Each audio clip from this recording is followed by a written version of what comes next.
Okay, this is John from FlintTalkRadio.com, and I have the real pleasure of actually introducing Ryan Eashoo.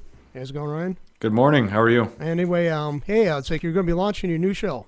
You know, I am. I talked about it for a long time, and I actually was on FlintTalk.com yesterday, and some people were kind of calling me out on a few things, and I said, you know what? I want to give people the opportunity to talk to me.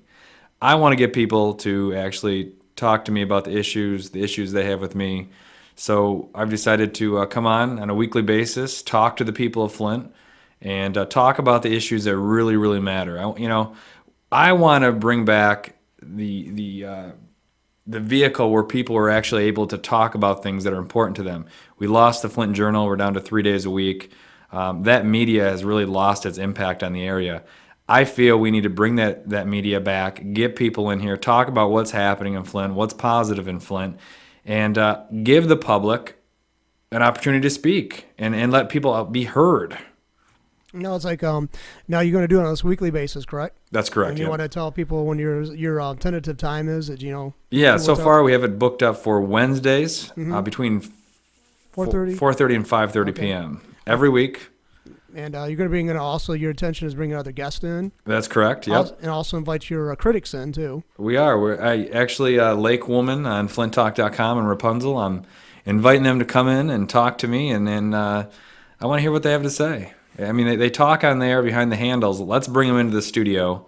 Let's talk to them face to face, and I'll give them free airtime here. Right, and it's like also they're going to have a call-in number they can call in to, so they can.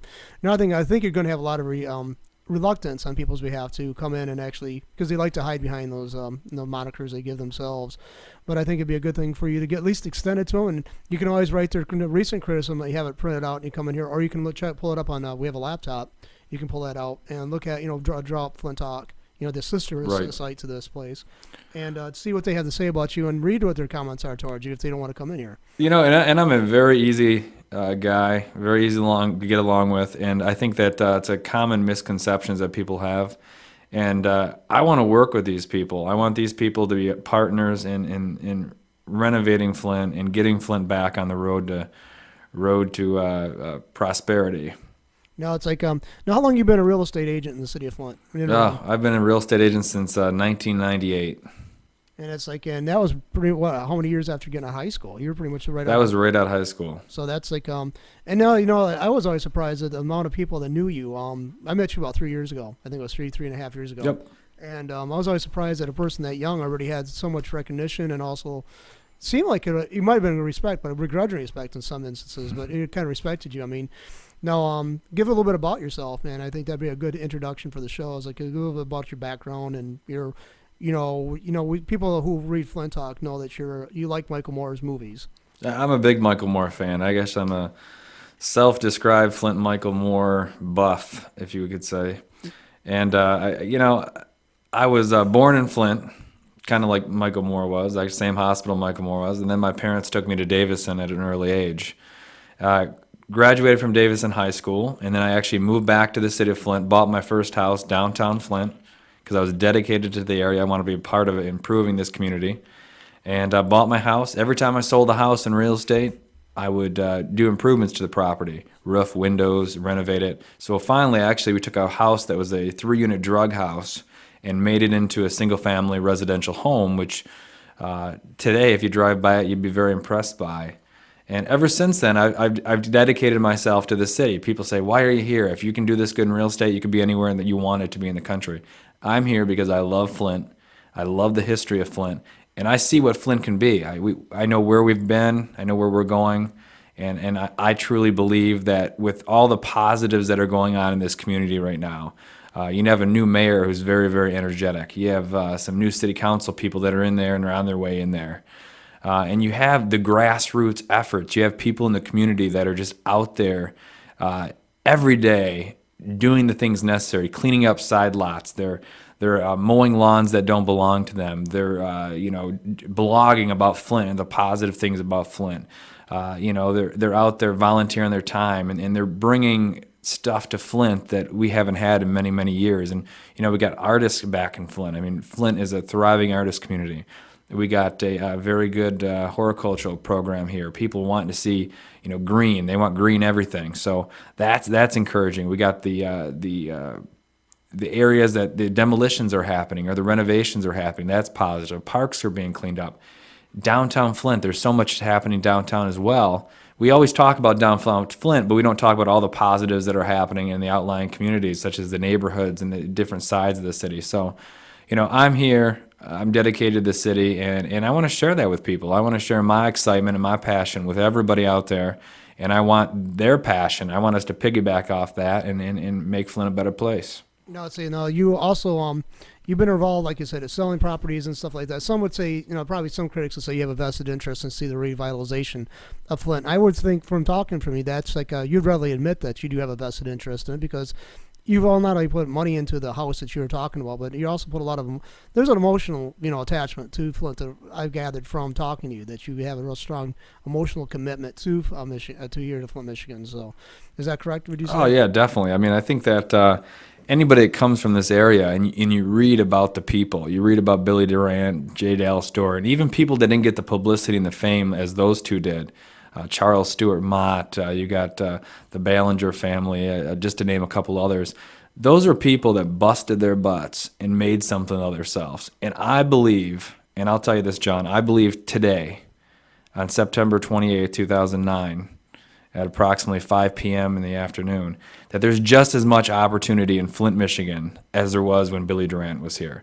I believe if you want to get out there and you want to do something, and you want to create a business or be an entrepreneur, that the resources and the climate is here in the city of Flint. And that's exciting. I think that's really, really exciting. I agree. I mean, it's like there's times when I actually look at Flint and I actually get depressed. I mean, it's like, and I've gone through the periods where like I want to just give up, sell everything I had to get the hell out of here. I mean, I've taken that tact a couple of times, and not tact, but I mean that mentality, hit me.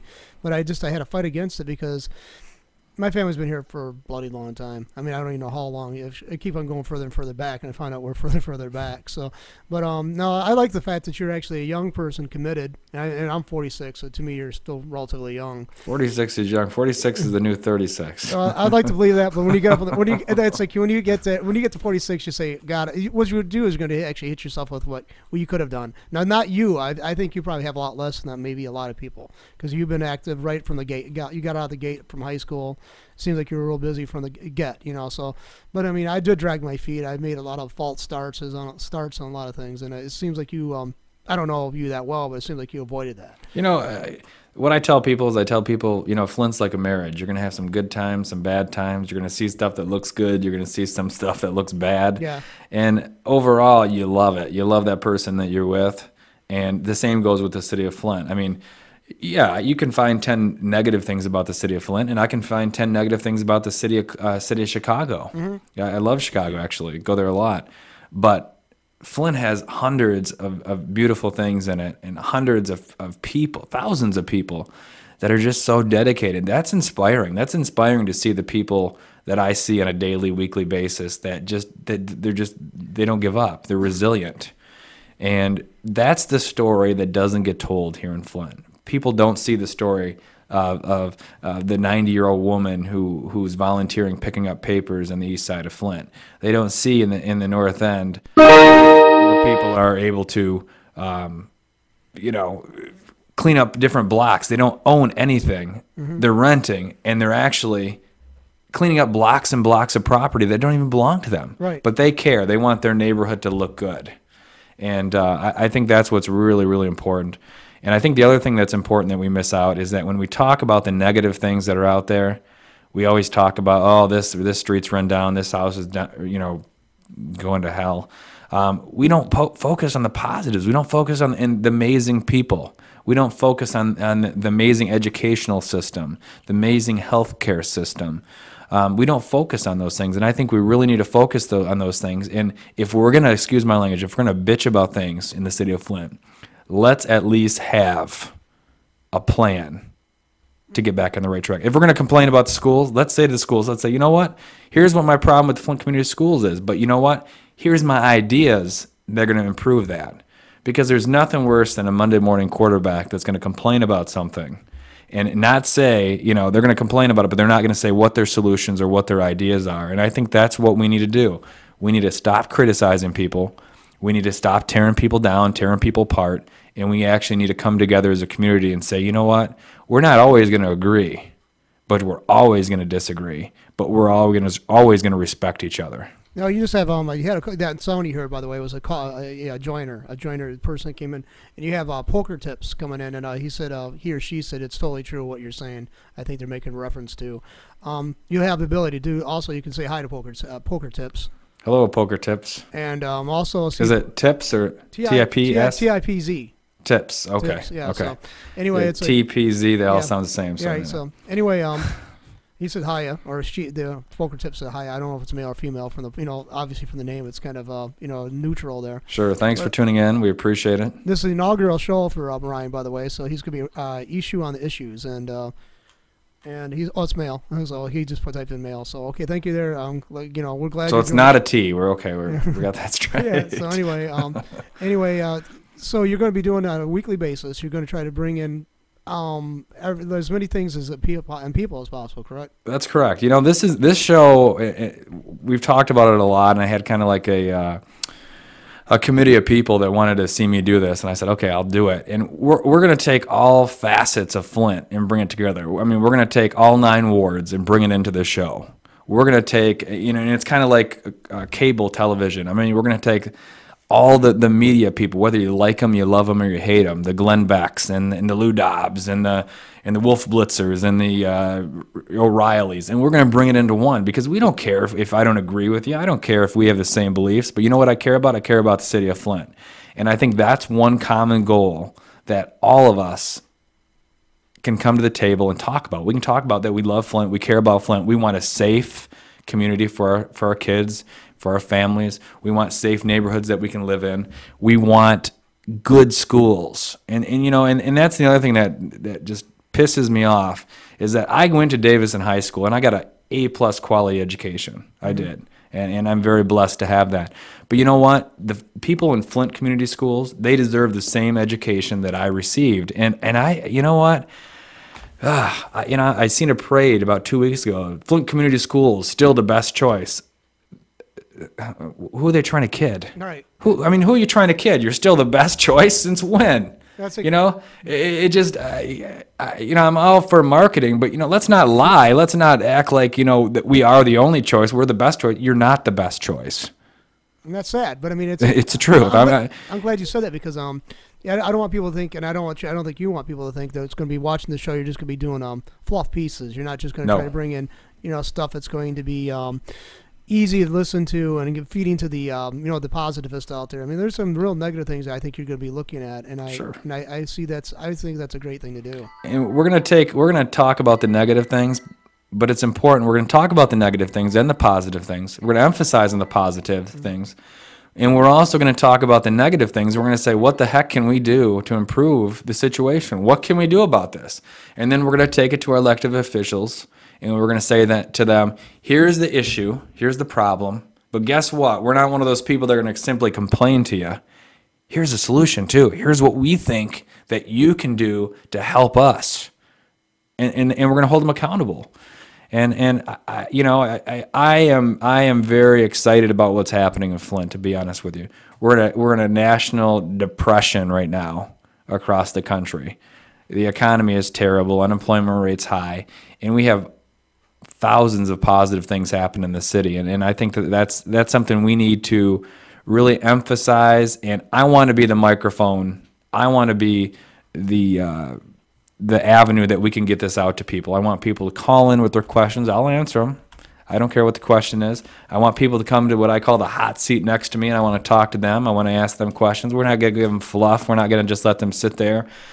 We're gonna ask them tough questions. We're gonna ask them, this is what the listeners are saying. This is what the listeners think. What are you gonna do about it? Well, poker tips I had to say, you have to walk and not just talk the talk. And I said, I responded, I think he's willing to, and that's what you're showing. And that's what's important. By him right now sitting here listening to this broadcast, he's going to be the one person that's going to make us walk the walk and talk the talk, and we're going to have thousands of other listeners out there that are hopefully going to do the same thing. And I agree with you. where I live, I mow my lawn, I shovel my snow. I do the things necessary that I need to do, and I shovel and mow property that's not mine. And so I agree with him 110% that we have to walk the walk and talk the talk, and we all have to set an example for people, and that's something I've really tried hard to do. No, it's like now you indicated the preliminary interview we did before you coming on here and talk about what you want to start doing on your show. We talked about the people that live down the street from here, the people who do all the mowing and the mowing and not renovation, but they actually pick up the neighborhoods around here. Literally, they pick up all the crap. They mow. They're doing it. I mean, consistent basis. Yeah, every week you see these people out there. And I'd like to know, would you like to get those kind of people in here to talk to them? And that's one of the things that we talked about. We want to have a community leader of the week that we want to bring in, or maybe even two of them. I want people that they might not want the publicity. And they may not be out there doing it for the publicity, but I want those people to be recognized. Actually, that's one of the things, once we get fully set up, we're going to have people actually nominate people, the ordinary people that are out there doing the cleanups, that are bending over, picking up the papers, they're boarding up the houses, they're running the police mini stations. We want to thank those people. Mm-hmm. Unfortunately, those people shouldn't have to be doing those things. But until we get this community turned around where we want it, we need people like that to do it. And we want to recognize those people. And that's one of the things that we're working on, actually, is to have an area where you can nominate people who've done something really incredible or really good job for the city or go above and beyond. And we're also going to have an area that we have people that just we haven't thought a name of it yet, and maybe one of our listeners can help us, of people that we just say, what the hell were you thinking? The people that we scratch our head and we just say, where did that come from? All right. And bring that to light. It's going to be very comprehensive. We're excited about it. We're still working out all the details. But we wanted to come on the air and just kind of say, this is what's going to happen. Be prepared. We want to get a little bit of feedback. I just heard someone else come into the chat room, it sounds like. No, somebody just said, he was like, I'm not from Flint, but I agree with you. I'm pretty sick of people not stepping in, and that's what Poker Tips was saying. And I think that's an indicator, like you said, the armchair quarterbacks on Monday, Monday morning quarterbacks. Yeah. Another thing is too, now you're going to have contact information where people can contact you at. You're gonna, I don't know if you want to give out one right now, or do you want to work on getting another? We're going to work on that. Yeah. We're going to launch that. Unfortunately, we don't have that contact information available today, mm-hmm. But we will have that in our next show. And that's one of the other things. We're going to actually have weekly Monday morning quarterbacks. On Wednesday on my show, we're actually going to talk about the people in Flint or Genesee County that instead of doing something positive or dealing with the issue, they basically were the Monday morning quarterback. They complained after the problem happened. Now you also now I know you probably take a lot of flack because on Flint Talk, which is again, I guess I'm getting a free plug, constantly put a plug in our own product, I guess, but Flint Talk, which is the online forum. You gotten criticism because you're a supporter of Michael Moore's movies and also kind of respect what he's been doing or what you think he's been doing, what he's up to, what he's trying to do. Sure. Now it's do you have a personal connection to Michael Moore that you'd actually bring him in at some point, you think? Because that would be exciting thing for even me, who I'm not a fan of Michael Moore. I have a lot of issues with. You just want his autograph, don't you? No. Come on now. No. Actually, I've never been a starstruck person. I never get that way. I don't never? Never have. I've met a lot of Patsy Lou Williamson. Did she just kind of, No, none of the local people anyway. But I've met some. I was really cool to meet Ray Manzarek of the Doors once. I met him. Wow. Yeah, I met him once. I met Kate Pierce of the B-52s. Robin Hitchcock. I don't know if you're familiar with him. He's an English. You got to listen to stuff on YouTube. It's hilarious. And I met a few people. Plus, I met presidential candidates. I met Abba Eban. He used to be the prime minister of He actually used to be one of the leaders of Israel, not the prime minister, but he was one of the founders of the state of Israel. I met him once. So I never got starstruck. I had starstruck. I had to do videotaping for them when I worked for the University of Michigan Flint. I videotaped their speeches and stuff, so I had to work with them. Fit them up with microphones and stuff like that. I just never got starstruck. To me, they're just people. Exactly, and that's something I've learned. I've met a lot of celebrities over the years, and they're just like you and I. Yeah. But they've simply they got their big break, and then people glorify them. But as far as the Michael Moore thing, that's one thing this community has never learned. We've never learned to take a negative and make it into a positive. People complain about him all the time. but the stuff that he does around the community, around the world, is very applaudable. And I think that those are the positive things that you don't hear much of. You don't hear that he donates the money to this or he did this for this organization. And I'm a fan of his. I think his work is well done. Plus, then I'm an alumnus of Davison High School, where he went to school. We didn't graduate, in the same year, Right. but we were both graduated from Davison High School. I know some of his family members, and I think that he's done incredible things. And to think that a guy, here's a guy. He was basically a hippie in the '60s and '70s. Went to Davison High School, and he's made it. He's a long-haired hippie that came from Davison High School, got very, very little college education, very little. Let me emphasize on little. And now he's known all around the world. That shows that the quality of education from Davison schools is great, and people don't want to focus on that. And I just think he does great work. I think that he's an incredible. He's very talented. Whether you agree with him or what he says or what he does or his views or not. I don't agree with everything he says, but I think he's very talented, and he's from my hometown. Yeah, I was going to ask about how much that have to do with it. No, I was going to ask you too, and all in jest. Okay, this is a joke. I was like, Right. So you just said you knew family members. Do they all have horns or what? Do any of them have horns? It's like to me, I'm not a fan of his work. I've seen most of it, and I listened to that Larry King interview a couple of days back. And it was enlightening to some degree about what he thinks about it. I wasn't edified by it, but anyway, he's I guess he has caused controversy, and I think sometimes that's a good thing. I definitely am not going to be on board. I'm not going to be like a pro Michael, and I stated that. But I'll stand by it. Even if he comes in, I'll be cordial. Okay. I'm not going to attack him. I'm not like that at all. But basically, I want people to know too that this is just an introduction show. Typically, during the course of Ryan's show, I'm not going to be talking as much because I'm just trying to bring up the topic, and he's actually doing a really good job, I think, too. For the first show, you're doing really well. Thanks, John. I appreciate that. And I've done hundreds. Right. I forgot how many hundreds I've done of interviews, and no, I think that I think at least even if I disagree with Michael, he has brought some things to. At least he's brought some people's attention to the plight that people in Flint have gone through. Right. And there's an emotion. I can't really admit that there is no emotionalism with things I don't like about him, because sometimes he's really peeved me, really. But because I do care about what we're perceived as around the country, around the world, and I've had some people say some negative things because they got that from one of his movies, some of the stuff he said, and it does kind of wear on you after a while. But like it or not, he's not telling alt lies. He's just basically. He's making commentary. I guess that's what I can say. And I'm trying to be reconciled because I really have a dislike for some of the stuff he's said and done in the past. But I was wondering too that growing up around Davison, and you're the age when Roger and me was been out for a few years, right? When you started probably getting more cognizant of what's going around you. So how much of that kind of how many do you think how many people from Davison do you think actually are in awe of his success? So you think there's quite a few of the people your age, or?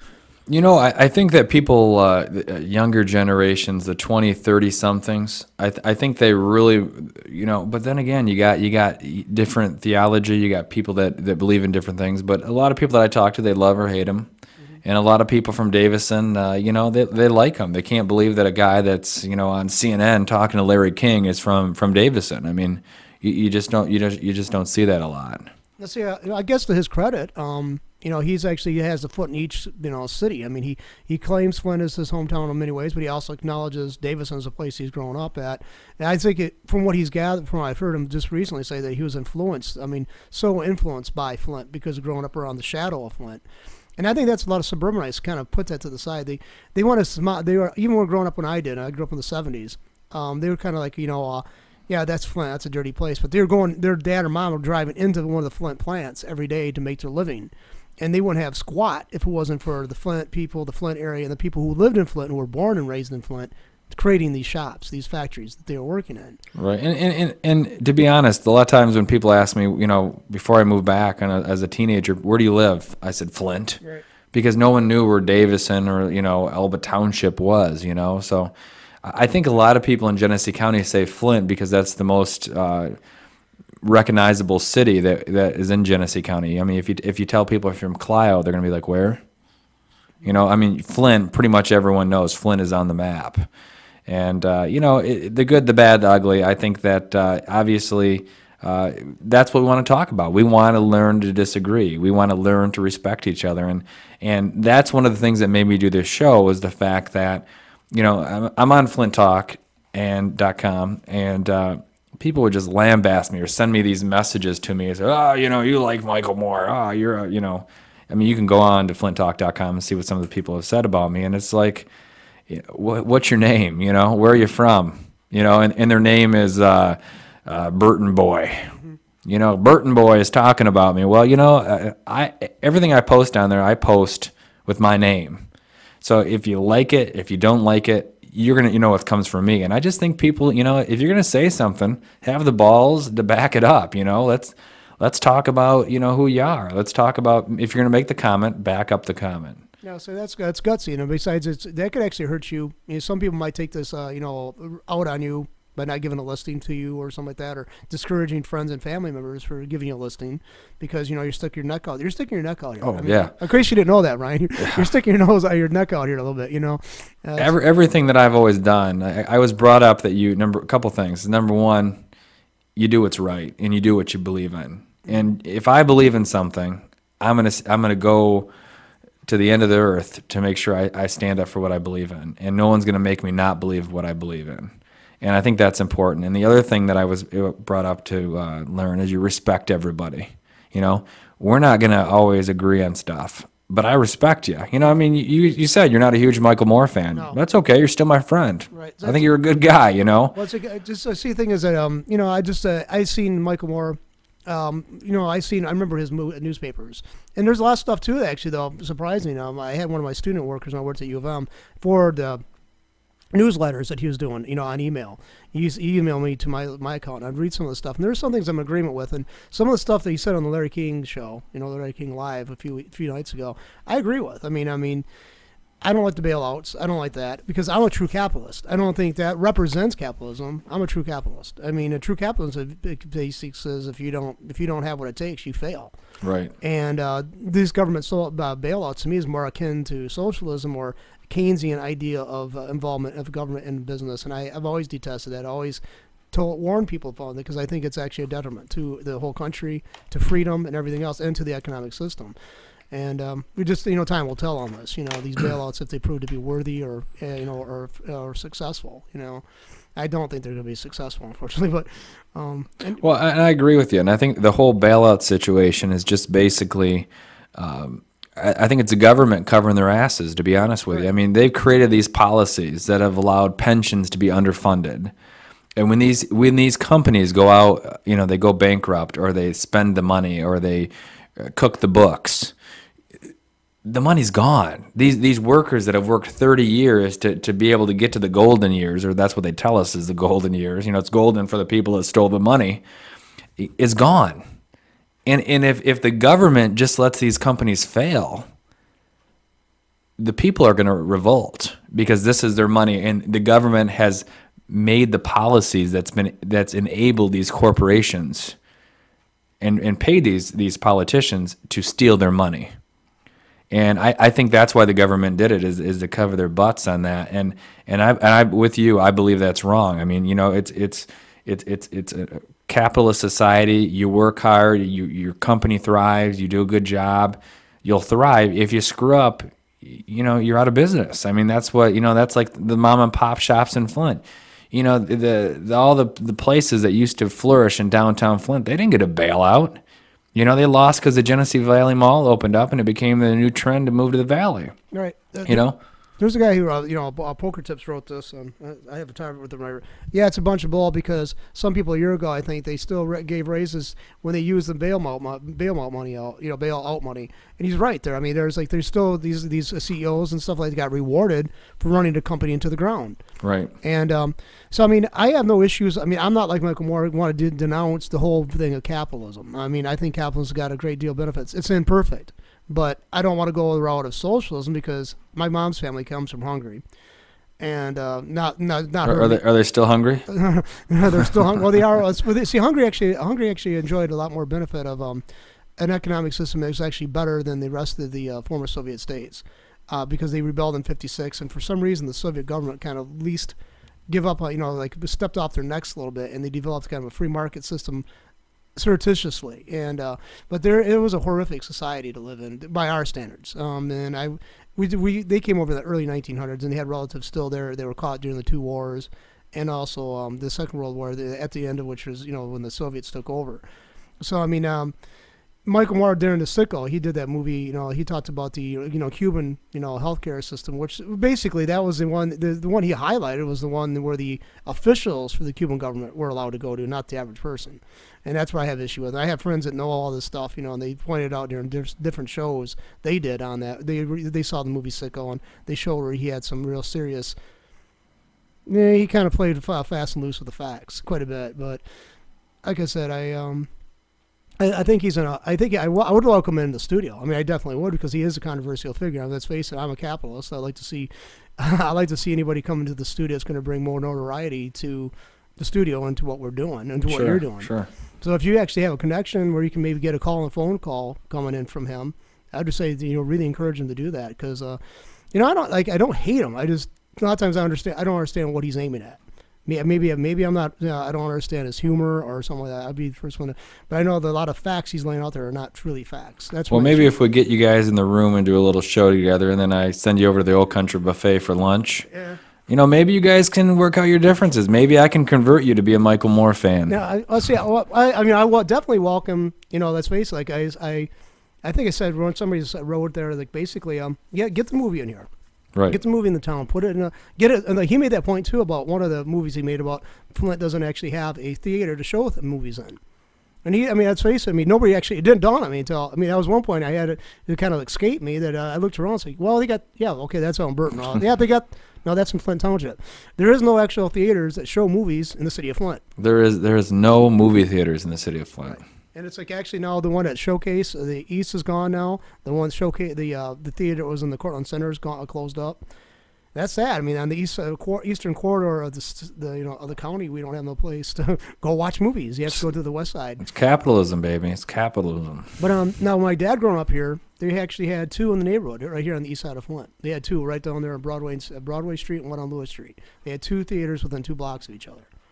That was cool. They weren't huge, but sure. But the thing is, how many people go to movies nowadays? Last time I went to movies 2 years ago. Right. And that was out to Trillium out there at Grand Blanc. Actually, I just was at the premiere of Michael Moore's new movie yesterday at the Whiting. Now, did you actually get to meet the man himself again and shake hands? Not yesterday, okay. No. But great movie. Where did you see that? Where was it held at? At the Whiting. Whiting, okay, yeah, that's what I thought. The sneak premiere. Basically, he invited anybody that wanted to come down, get a ticket at the Whiting, first come, first serve. Place was packed, standing room only. And he did a little speech about Flint beforehand, talked about Flint a little bit, his passion for it, things he's done for the city. Because that's one of the things, when people talk about Michael Moore, they always talk, well, he's fat. Yeah, that's. I hate that. Okay, he's overweight. Yeah, you're a genius. But that's not, that's not what what does he do? What's he done for the city of Flint? What is he giving him 1 penny? And he went over the things yesterday that he's actually the money he has given to the city of Flint and the things he has done for the city of Flint.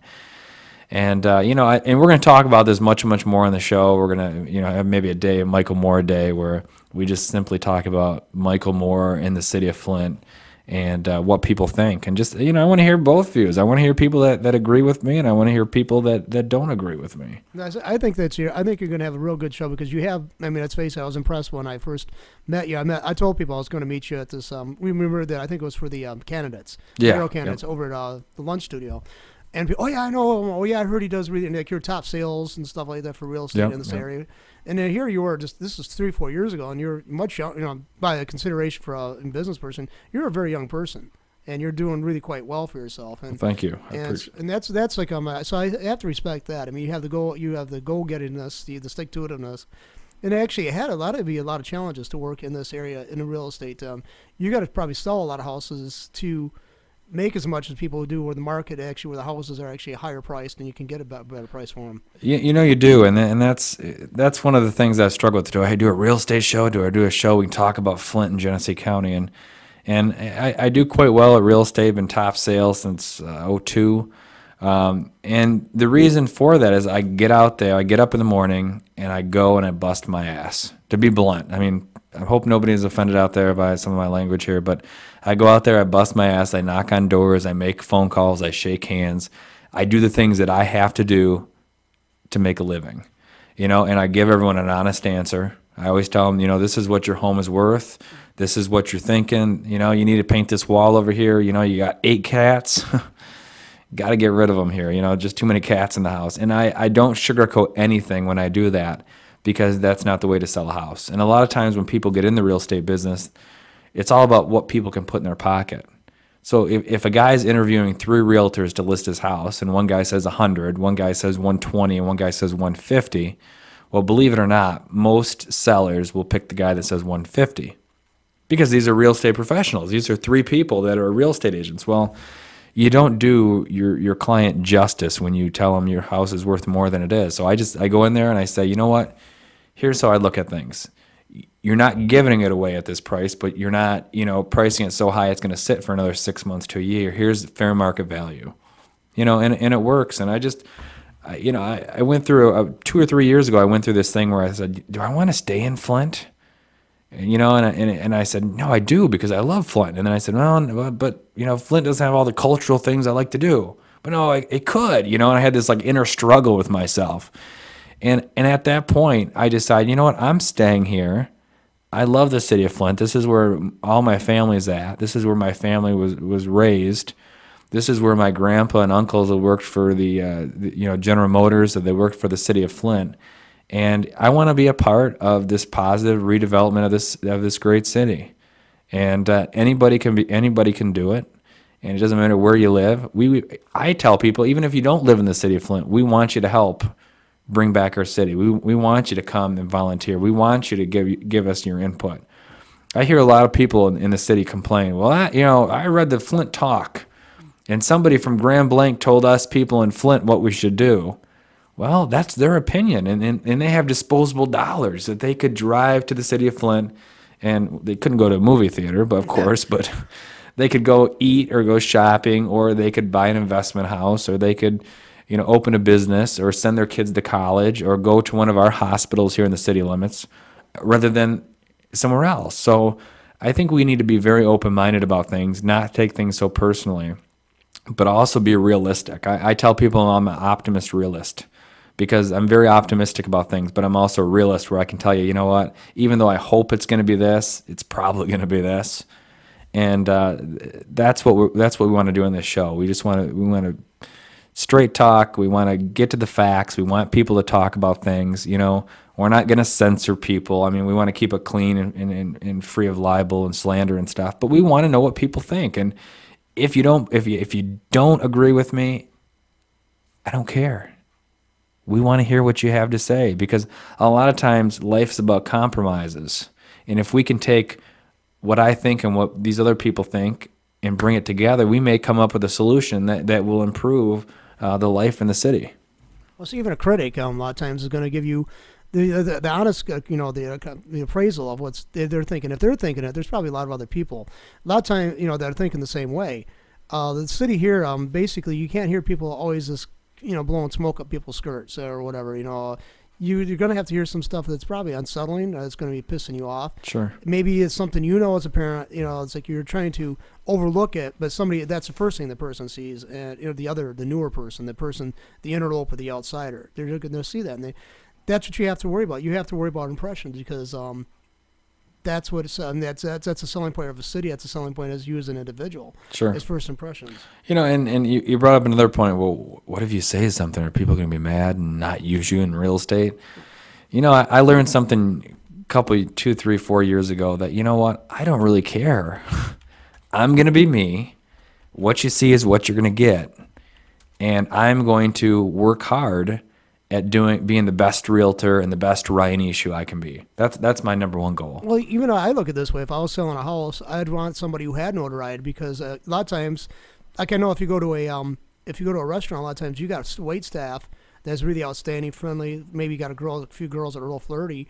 Let's face it, they're bringing the traffic back to you. Right. And so maybe a person who's noteworthy and stuff like that, even controversial, might be a good seller because let's face it. I mean, in the lawyer world, the attorneys. I mean, let's face it. Johnny Cochran, before he passed away, obviously, and the other guys were part of the OJ team, defense team, were hated. But let's face it, somebody else got their butt in a sling later on. They wanted those guys on board. Oh yeah. So, by the way, Poker Tips, I'm totally embed you in my site. So I don't know what site he's referring to, but he says he's going to embed you or show into the site. So. Nice. I appreciate that. Tell your friends.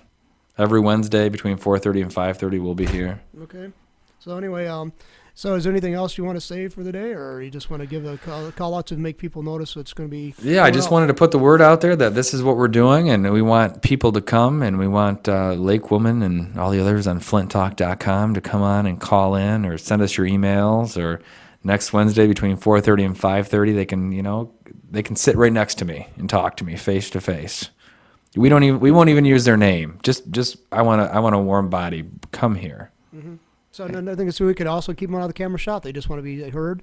We can actually work that too. If they just want to be next to you, but we have you focus on you, and they can be talking. If that's what they're fearful of, we definitely don't want people to feel like they're going to be having incriminations coming against them in a physical form or anything. So we can understand, and that could be a possibility if they're saying something that's really unpopular. Unfortunately. Right.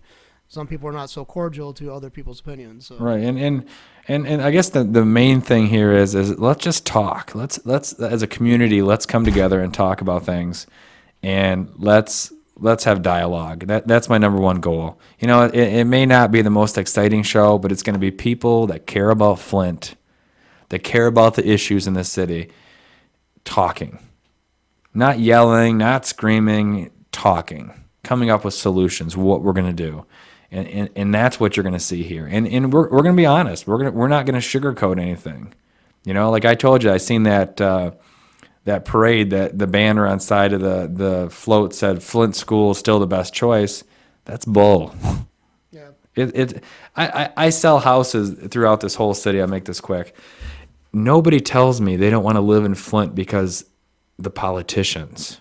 Nobody tells me they don't want to live in Flint because they recalled the last two mayors. Nobody tells me they don't want to live in Flint because of a city council person or because of anything. You get some crime, but not as much. The number one reason why somebody doesn't want to live in Flint, and this is any races, ethnicities, anything, is because I don't want to send my kids to Flint schools. That's what they tell me. I don't want to send my kids to Flint schools, and people always, that's not true. Yeah, it is. They don't want to send their kids to Flint school. And the people that are political savvy and they're good with their money, they say to me, you know what? I don't have kids, or I already had kids, but I know that the most residual return on my income comes from areas that have good, solid school systems. Mm-hmm. Because other families will want to move there. And unfortunately, we need to come together as a city and talk about our school systems, because I believe, and I'm sure everyone out there listening believes, that our children deserve the same education as somebody in Flushing, Clio, Grand Blanc, or Fenton. We need nice buildings. We need good, technology and new textbooks. And I always hear the teachers complaining they don't have the supplies that they need. We need those things. Right. And our kids need to go in buildings that the lights aren't flickering in the hallway, and go in a bathroom where they have actually doors so you can use the restroom. They need that. They need to go where there's not buckets catching the water dripping from the ceilings. You know what? I wouldn't want to be there either. No. I'd be skipping out. I'd be screwing around. I couldn't pay attention either. So if we're not setting an example for our kids and giving them the best education, the best building, the best technology, why should they care? And that's what we're gonna talk about. It makes sense there. So, anyway, I think you got a good start for the show, and I hope people and welcome there. By the way, Joker's tips, for coming in. Yeah, we thank him. Yeah, and even our school, he said, he adds, even in our schools, our textbooks are probably from the '90s. And I remember when I was over at Central, I was there in the '80s. I graduated in '81. And the textbook we were using for my anatomy and physiology class, we had cross out the word corpuscle and insert cell. But they put money into the Lavoie Fieldhouse back then, millions of dollars into that, but they didn't buy new textbooks for the AMP courses. Right. That was weird. And then that's what I said. People want quality schools, and that's one of the things that that I told Dane Walling at one of the fundraisers I seen him at. I said, you gotta go meet with the school systems, meet with the superintendent, the school board, and be a catalyst, because what affects the school board and the school system affects the city, and the school system or the city affects the schools. So you need safe neighborhoods around your schools, but you also need good schools that will attract homeowners and businesses. Right. And right now we don't have that. I don't care what anybody says, we don't have that. And let me say this here too, because I'm sure we'll get a lot of emails and texts and phone calls. There are good teachers and there are good buildings. But overall, if you had to grade the entire school system, it's failing. Yeah. I agree. So I applaud the good teachers and I applaud the administrators. But overall, the Flint Community Schools are failing, and they're failing our kids, and we have to stop it now. We are stealing the future of our kids. So that's what we're doing. We're basically saying, you know what? We're not going to vote for a bond issue because we don't trust these clowns that are on the school board. Mm-hmm. We don't trust the superintendent, and we're not going to do this, and we're not going to do that, and it's too expensive. No, it's not. This is our future. These are our children, because when you have kids that don't learn, they're going to have kids that don't want to learn. That's and true. Those kids are not going to have kids that are not going to learn. And we have to break that cycle. We want to make school fun again. We want to take the concepts that Frank Manley and Charles Stewart Mott brought to Flint Community Schools and made it a world phenomena. The community school concept came from Flint, Michigan. Right. And we lost touch of that. And that's what we need. Who is the next Charles Stewart Mott? Who's the next Billy Durant, the J. Dallas Stewart? Who? I don't see those leaders in Flint right now. I don't see somebody stepping up to the plate, the caliber of those people. And I'm missing a lot of people in between there, but those are the more well-known ones. So my question to people out there listening into the city of Flint, who's our next big leader? Who's the person that's just going to give more than they get? And that's what we're going to talk about next time. Okay, well, hey, thank you for coming in. I'm definitely going to look forward to working with you, Ryan. There. Sounds good, John. This is a good first show. Thanks. Have a good one there. You too.